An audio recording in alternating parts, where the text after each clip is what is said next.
Good morning, good evening, good afternoon, or good night. My name is Jennifer, and I'm a nurse. I'm also a mother and a daughter and a wife. I think a lot about life. I think a lot about death. And this past week or so, I've been thinking a lot about dignity and dying. Um, and I've been thinking about what does dying look like with dignity, but also what does it look like to live with dignity in the process? I'm reading a book about hard conversations, and it talked about how aging is whispering to us the dying process.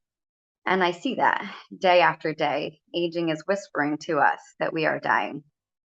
We start to have more memory issues. We start to have more trouble with balance and walking. And I think of my own aunt who's fallen twice in the past couple of weeks, and there's always something to blame it on, but this is more common because aging is whispering to her, to me, the impending reality that one day she won't be here with me. One day she won't be here with her family in this world making an impact.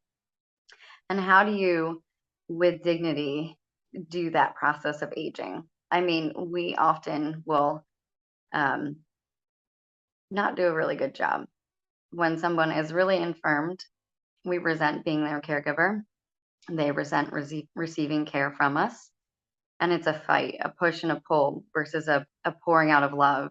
Um, and I got to experience that with my own uncle as we cared for him. My aunt, who, well, recently her husband was on hospice with us as a family. And it wasn't a push or a pull, it wasn't a fight because I had no ill feelings towards him and he had none towards me. We had no real deep history of love or hate, even if you could say that, like some very close and intimate relationships have.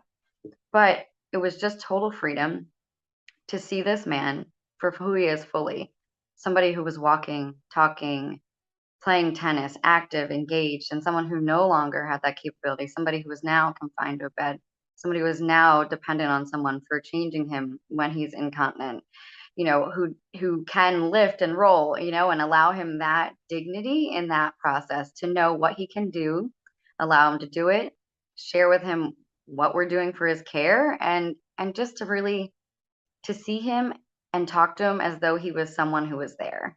And I try to do that day in and day out as a nurse. I have a lot of clients who have developmental delays, and talking to them, even though I'm not sure if they understand me, because I see them and I know that to be dignified is to communicate, to honor, to respect.